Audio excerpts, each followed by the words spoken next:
You didn't really need it, did you? My father's voice floated through the phone, casual as ever, as if he hadn't just confessed to draining my entire college fund. Besides, what's done is done. No sense in getting worked up over it now. I'm Vanessa, and at 25, I found myself in my tiny London apartment, hearing my father explain how he had emptied the account that was meant to fund my final year of college, very fund I'd built up over years of scholarships, part-time jobs, and diligent savings since high school. How much is left? I asked, trying to sound calm, though my hands were trembling. Left? There's nothing left, honey. I needed to pay off some debts, but don't worry. You're smart. You'll figure it out. Figure it out, I repeated, my voice tight, like I had any other choice, like he hadn't just stolen for years of my hard-earned money while I was studying abroad, helpless because he stayed a co-signer on the account I'd opened when I was 17. I see, I said, my tone steady, though inside, I was boiling. Good luck with that. That's my girl, he said, clearly mistaking my composure for acceptance. Always so practical, just like your old dad. Anyway, I've gotta go meeting some friends for drinks. We'll talk later. Meeting friends for drinks with my money, with my future. I sank into the chair at my desk, overlooking the London street I'd fallen in love with during my semester abroad. 3 months left before I had to return home. 3 months to figure out how to salvage my senior year after my father had completely wrecked it. My phone buzzed again. A text from him. Don't tell your mom or grandma. No need to worry them. Of course, he didn't want them to know, just like he kept his gambling problems, faux businesses, and unpaid loans a secret from them for years. I opened my laptop, starting a list. First, documentation, bank statements showing the account history, proof of my deposits, records of my scholarships. Then, research legal options, financial aid, possible part-time jobs. He'd always underestimated me, treated me like his backup plan. Good thing you're pretty, he'd say when I brought home straight A's, as if my accomplishments meant less than my parents. If college doesn't work out, you can always marry rich. But I wasn't about to let him sabotage my future. He thought I was accepting his theft calmly. He had no idea that my calm was the one thing he should be terrified of. Over the next week, I pieced together the full extent of his betrayal. The account had held over $42,000 money I'd earned through scholarships, summer jobs, and budgeting. He'd withdrawn every last cent in small transfers over the last month, each one just below the threshold to trigger any alarms. One night, Emma, my roommate, found me buried in bank statements. Your father did what? She gasped, reading over my shoulder. Can't you report him for theft? The account still had his name on it, I explained, frustration creeping into my voice. Legally, he had every right to it, but I should have known better. I should have remembered how he'd always borrow my birthday money, promising to pay it back but never doing so, or how he tried to convince me to take out extra loans in my name, saying he'd help me pay them off. My phone buzzed again, another text from him. Don't worry about the money. You stress too much. Maybe it's a sign you should take a break from school. I know some guys who could hook you up with a modeling job, make better money than that degree. Each message made my blood boil. To him, I was just another resource to exploit a safety net for his poor choices. I started making calls to my university's financial aid office, to legal services, to my grandmother, who had always supported my academic dreams. I didn't tell them everything, just yetly gathering information, getting a sense of my options. The next time my father called, I was in class. Hey, princess, quick question. You wouldn't happen to have any other savings accounts, would you? He asked, his voice deceptively casual. Just thinking about your future. You know how dads are. I bent back my anger. Why do you ask? Oh, no reason. Just looking out for you. Looking out for me, the same way he'd looked out for me when he emptied my college fund. The same way he tried to talk me out of studying abroad, claiming it was irresponsible. Sorry, Dad, in class right now, talk later, I said, ending the call. I quickly added another item to my list, close any remaining accounts he might know about. transfer everything to a different bank. Later that evening, an email from my grandmother arrived. I called your father today. He seemed nervous when I asked about your college fund. Is everything okay? I smiled, imagining his discomfort. He'd always been afraid of. Hirsch was the only one who'd ever held him accountable. Can we talk? I wrote back. There's something I need to tell you. Her response came quickly, filled with concern. After hearing the full story, she insisted on an emergency family meeting without my father. That man, she said during our video call, my mother and by her side, has gone too far, stealing from his own daughter. I shared the bank statements, the text messages, the voicemail where he dismissed my future so carelessly. My mother trembled as she read his words. I had no idea, she whispered. He told me you were taking a break from school, that you were thinking of coming home. Of course, he has spun another lie. My father had always redefined the narrative to suit his needs. So many times had he claimed credit for my success while secretly undermining it. I've documented everything, I said, voice firm. Every withdrawal, every message, every phone call. I'm not letting him get away with this. My aunt, a lawyer, leaned forward. The account's a tough case since he was a co-signer, but there might be other angles. Has he made any promises in writing? I pulled up more evidence, emails where he'd acknowledged the money was for my education, texts where he'd hinted at paying me back someday. Perfect, my aunt said, not legally binding, but great leverage. What's next? My mother asked, her eyes fierce. Next, my grandmother said, we show Gregory exactly what he's done, and whom he's done it to. The plan fell into place quickly. My grandmother would confront him, making sure he knew the family was aware. My aunt would draft a formal demand letter, and my mother would file for the divorce she'd been putting off for years. Your father has always underestimated you, my grandmother said. He's treated you like an extension of himself, instead of your own person. This time, it was different. I wasn't going to let him steal my future, not again. Time to show him who you really are. That night, my father called again. Your grandmother seemed upset today, he said, choosing his words carefully. You didn't tell her anything, did you? About what? Dad, the college fund you stole, the future you tried to ruin, or just your belief that your daughter's education is worth less than your mess of a life? There was silence on the other end. Now, princess. Don't call me princess. Don't call me at all. From now on, everything goes through Aunt Sarah. And Sarah, why does she need to be involved? Because she's a lawyer, Dad, and you're about to need one too? His reaction was predictable. First, denial, then anger, and finally, the desperate attempts at manipulation. You're blowing this out of proportion, he texted me later. It's just money. Family matters more than that. I didn't respond. I forwarded the message straight to my aunt. Let him dig his own hole. Then, my father showed up at my grandmother's house, where I was staying before my return flight to London. She didn't let him pass the porch. How dare you, she shouted, loud enough for the neighbors to hear. Stealing your daughter's college fund. Have you no shame? Mother, please, he tried, lowering his voice. This is a family matter. Exactly, she shot back. And you've betrayed your family? Leave now, or I'll call the police.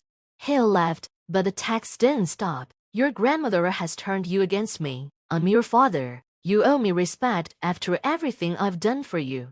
I thought about everything he had actually done, from how he tried to undermine my academic success, borrowed from my childhood savings, and treated my achievements as little more than something he could exploit whenever it suited him.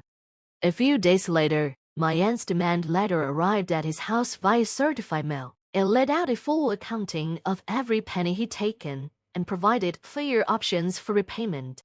You can sue your own father, he screamed over the phone. Watch me, I replied, then hung up. The fallout was swift and brutal. Relatives I hadn't heard from in years called to express their disgust, and Patricia, his sister, shared stories of how he'd borrowed money from her children's birthday cards too. He's always been like this, she said, taking what isn't his and expecting forgiveness just because he's family. Finally, my mother filed for divorce. citing financial infidelity among other reasons. In their first hearing, his financial manipulation came to light. "You emptied your daughter's college fund to pay gambling debts," the judge asked, astonished. "I was going to pay it back," he muttered weakly. "With what money?" the judge asked, flipping through the statements. "According to these, you haven't held a steady job in 3 years." The illusion of the fun-loving, generous father evaporated. Every defense he made only exposed his true character. Surprisingly, the university's financial aid office was incredibly supportive. Once they understood the situation, they helped me secure emergency funding and set up a payment plan for my final year. My grandmother insisted on covering what she could, though I hesitated to accept. "Unlike your father," she said firmly, "I understand the value of education and the importance of keeping promises." My father's response to the demand letter was to claim poverty, saying he had no way to repay what he'd stolen. But my aunt soon uncovered new evidence. He purchased a new car, posted vacation photos on social media, and maintained his country club membership. "He's not broke," she said. "He's just good at hiding assets, but not good enough." His texts became more frantic. "You're ruining my life. My own daughter is turning against me. I raised you better than this." Each message exposed more of his manipulative nature. The loving father act he put on for so long was slipping away, revealing the truth. The final blow came when he tried to turn my younger cousins against me, claiming I was trying to bankrupt him out of spite. Instead, they shared screenshots of his messages, adding even more fuel to the fire. "Remember when Uncle Greg told us our college funds were safe with him?" my cousin Jake wrote. "Guess we know what that really meant." With my aunt's help, they secured their own accounts before he could do any more damage. Slowly, his pattern of financial abuse was being exposed, one family member at a time. Throughout my mother's divorce proceedings, more truth surfaced. My father had been hiding money for years, taking out loans in my mother's name, and even trying to remortgage their house behind her back. He's treated the whole family like his personal ATM, my mother realized, and we kept making excuses for him. My grandmother arranged another family meeting without him. Relatives shared their own stories of loans never repaid, promises broken, and trust betrayed. Each story made us more resolute in holding him accountable. He's always counted on family loyalty to protect him from the consequences. My aunt said, "Time to show him that loyalty works both ways." The consequences hit him fast. First, my mother's divorce attorney uncovered his hidden assets, leading to a far larger settlement than he had expected. Then, the pressure from my aunt's legal team forced him to agree to a repayment plan for my stolen college fund, with interest. His carefully constructed facade of the generous, fun-loving father completely crumbled when more family members discovered that he'd borrowed money from elderly relatives, promising returns that never materialized. A regular Ponzi scheme, my aunt said, adding these new revelations to her growing file. His text messages became more desperate. "I'm still your father. We can't work this out. Everyone makes mistakes. Why can't you forgive me? What will people think of you, treating your dad this way?" I remembered all the times he'd used guilt to control my twist in every situation to make himself the victim. Not anymore. With help from my grandmother's connections, I secured a part-time job that allowed me to finish my degree while working. My professors, understanding my situation, worked with me to arrange a flexible schedule. Each small victory was another step away from his toxic influence. The family's support was overwhelming. Cousins shared their own stories of his manipulation. Aunts and uncles who had once enabled his behavior now stood against him. Even distant relatives reached out, offering encouragement. "Your father called," my grandmother said one evening. "He's trying to convince me to talk you out of the repayment plan. He says he's learned his lesson." "Has he?" I asked, thinking of the photos he'd post online. Still living beyond his means, still pretending everything was fine. "No," my grandmother sighed, shaking her head. "He's learned he can't manipulate you anymore. That's not the same thing." The repayment plan my aunt had set up was strict, monthly payments directly deducted from his paycheck. No room for excuses. He'd finally been forced into a real job After his stamps dried up, the lifestyle he spent years maintaining was no longer sustainable, and now no one was willing to lend him money. "It's not fair," he grumbled in his last email. "I'm your father. You're supposed to love me unconditionally." "Love isn't a blank check," I replied. "That was the last direct communication we ever had. And conditions are what happen when you break trust." My career was taking off. I secured a position with a prestigious firm in London. My degree, combined with the grit and determination I developed through the hardest experiences, had opened doors that I once thought would remain forever closed. Each success was more rewarding because I had earned it all on my own terms. My grandmother remained my staunchest ally. Her fierce protection of me was a sharp contrast to my father's self-serving version of love. "He caught it in," she mentioned over Sunday dinner. "Wanted to know if you'd gotten that job in London. Said he'd love to visit once you're settled." "To visit or to ask for money?" I asked, already knowing the answer. "Both, probably," she said with a dry smile. "But you're done fawning his lifestyle." The dynamics within the family had changed forever. Relatives who had once enabled my father's behavior were now offering warnings about his latest schemes. My Aunt Patricia had even created a family group chat specifically to track his manipulative moves. "He tried to convince my son to co-sign a car loan," she texted one day. "Told him it would help build his credit." Sound familiar?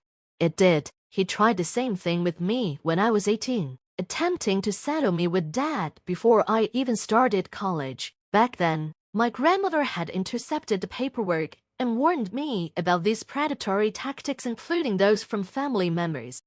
Now, as I watched my father's world shrink while mine expanded, I didn't feel a sense of victory, but validation. Every monthly payment he made forced by legal action, not by any sense of paternal duty, was proof of what I had always known. He was capable of doing the right thing, but he never thought he had to. My success had become a form of protection. The more I achieved, the less power he had to affect my future. The degree he had tried to sabotage now hung proudly on my wall, each achievement a reminder of his greatest mistake: not stealing my money, but underestimating my resolve. My return to London marked a new chapter. The firm had offered me not just a job, but a future I had built, despite my father's best efforts to derail it. My small flat in the city became a symbol of my independence, paid for with my own money, decorated with my own taste, and free from any influence he might have tried to impose.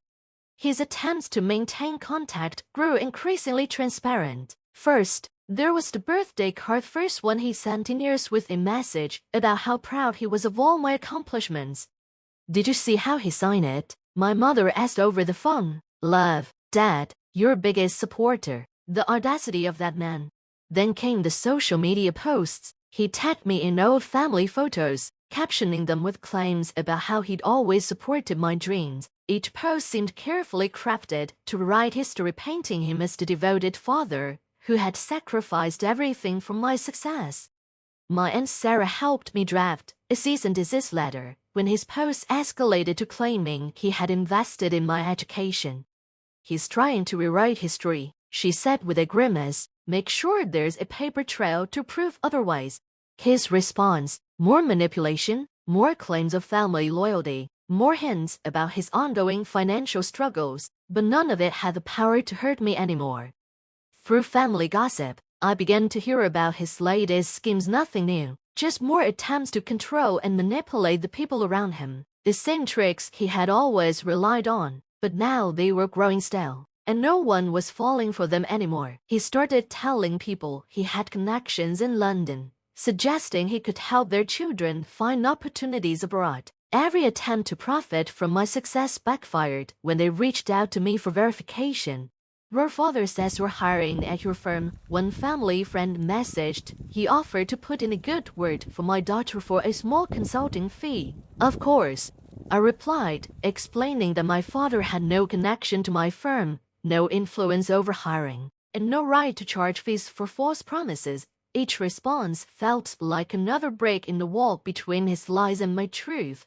When my grandmother visited me in London, her first trip abroad at 70, I realized how much my life had changed. seeing everything through her eyes. The career I'd built, the home I'd created, the future I secured was a beautiful full-circle moment.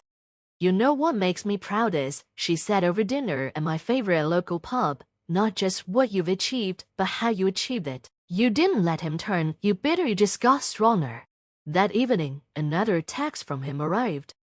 Heard mom's visiting. The flat must be crammed. I know some great hotels if you need help with the expense. I showed my grandmother the message. We both laughed. The same old tactics, transparent as glass now that I saw them clearly. Should I respond? I asked, though I already knew the answer. Darling, she said, raising her glass, your success is all the response he needs.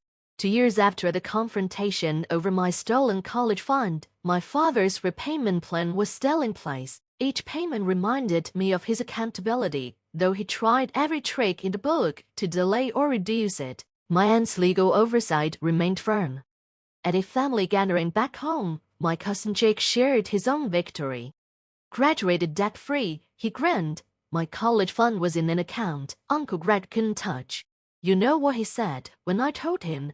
Jake laughed. That I should thank you for overreacting about your fund. Said your dramatic response helped him learn an important lesson. Did he learn, though? I asked, recalling my father's latest attempt to convince relatives to invest in his new business venture. He learned not to target family members with good lawyers, and Sarah added, that's about it. My career continued to flourish. The firm had promoted me to a senior position. My reputation built on the same attention to detail and determination that had helped me overcome my father's betrayal. His Christmas card arrived at my London flat, thick with forced cheerfulness and hints about his financial struggles. Inside, he wrote, still paying for one mistake, when will you let it go? I pinned it to my bulletin board next to my degree and my latest promotion. Letter reminders that his one mistake had failed to define my future. His signature at the bottom, once a symbol of paternal authority, now looked exactly like what it was, the mark of a man who had bet against his daughter's strength and lost. At my firm's annual charity gala, I was asked to speak about persistence and overcoming obstacles. I didn't mention my father directly, but I shared the lesson. I'd learned it when my college fund was stolen, not as a story of betrayal, but as a story of self-reliance. Sometimes, I told the audience, the people who should support you the most become the obstacles you need to overcome. Their underestimation becomes your motivation. My father saw the speech online. Someone shared it in the family group chat one he had been excluded from. His response came through my grandmother. She's still angry, he told her, using my mistake to get attention. No, my grandmother replied, she's successful, using her strengths to help others. There's a difference. The final payment from my father arrived on a Tuesday, last installment of the money he had stolen. He attached a note. Now can we be family again? I filed the receipt with all my other documentation, bank statements, the demanding texts, the social media posts where he tried to rewrite history, not because I needed them anymore, but as a reminder of how far I'd come. My mother, now happily remarried, summed it up perfectly. He thought taking your money would keep you dependent on him. Instead, it set you free. She was right. Every attempt he made to hold me back only pushed me forward. His greatest punishment wasn't the repayment plan or the family's disapproval. It was watching me succeed without him, being him, despite him.